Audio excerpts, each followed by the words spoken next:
కూటమి అధికారంలోకి వచ్చిన 6 నెలలకే ఎప్పుడు చూడని వ్యతిరేకత ప్రభుత్వంపై కనిపిస్తోందని మాజీ సీఎం జగన్ అన్నారు. ఉమ్మడి ప్రకాశం జిల్లా ప్రజా ప్రతినిధుల సమావేశంలో కీలక వ్యాఖ్యలు చేశారు ఆయన. చంద్రబాబు అబద్ధాలు, మోసాల పట్ల ప్రజలు ఆగ్రహంతో ఉన్నారని చెప్పారు.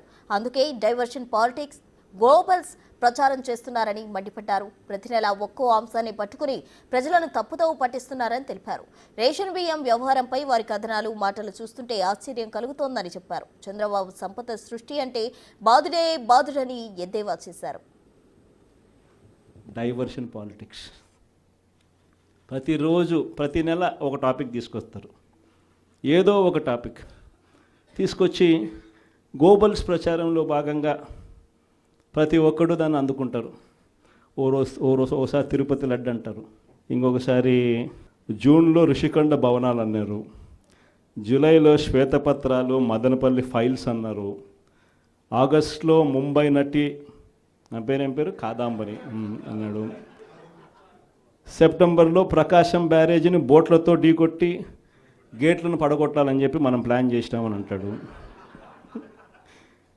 అక్టోబర్లో సరే ఇంకా ఎట్టాగ మీరు అంతా చూశారు, నా కుటుంబాన్ని తీసుకొచ్చినాడు. నవంబర్కి వచ్చేసరికి బడ్జెట్పై దృష్టి మళ్లించడానికి 14 లక్షల కోట్ల అప్పులు అని చెప్పి, డిసెంబర్లోకి వచ్చేసరికి ఇప్పుడు కొత్తగా మీరు అంతా మనం చూస్తూ ఉన్నాం, రేషన్ బియ్యం అంటానండి. ఇప్పుడు కొత్తగా కనిపిస్తూ ఉందా రేషన్ బియ్యం అని చెప్పి. ఇప్పుడు నాకు నిజంగా ఆశ్చర్యం అనిపిస్తుంది ఆ రేషన్ బియ్యం కథలీలు చెప్తా ఉన్నప్పుడు. ప్రభుత్వంలో ఎవరున్నారు అని, ప్రభుత్వంలో మనమున్నామా, ప్రభుత్వంలో వాళ్ళు ఉన్నారా అని నాకు అర్థం కాల.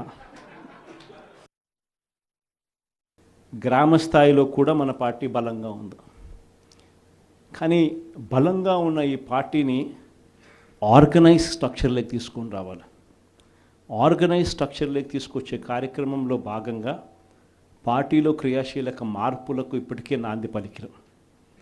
నా ప్రోగ్రాం కూడా సంక్రాంతి తర్వాత జనవరి 3వ వారం, జనవరి 4వ వారం నుంచి నా ప్రోగ్రాం కూడా ప్రతి పార్లమెంట్లోనూ నేను కూడా వచ్చి 2 రోజులు అక్కడే నిద్రపోతాను. ప్రతి బుధవారము, ప్రతి గురువారము ఒక్కో పార్లమెంట్ నియోజకవర్గంలో అక్కడే ఉంటా.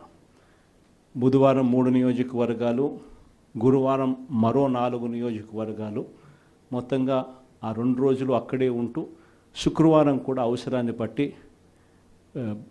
అదే జిల్లాలో ఉండే కార్యక్రమం చేస్తూ ఉన్నాం. ప్రోగ్రాం కూడా మనం పెట్టబోయే ప్రోగ్రాం పేరు కూడా కార్యకర్తలతో జగనన్న పార్టీ బలోపేతానికి దిశానిర్దేశం అనే పేరుతో ఆ ప్రోగ్రాంలో పార్టిసిపేట్ చేసే కార్యక్రమం చేస్తాము.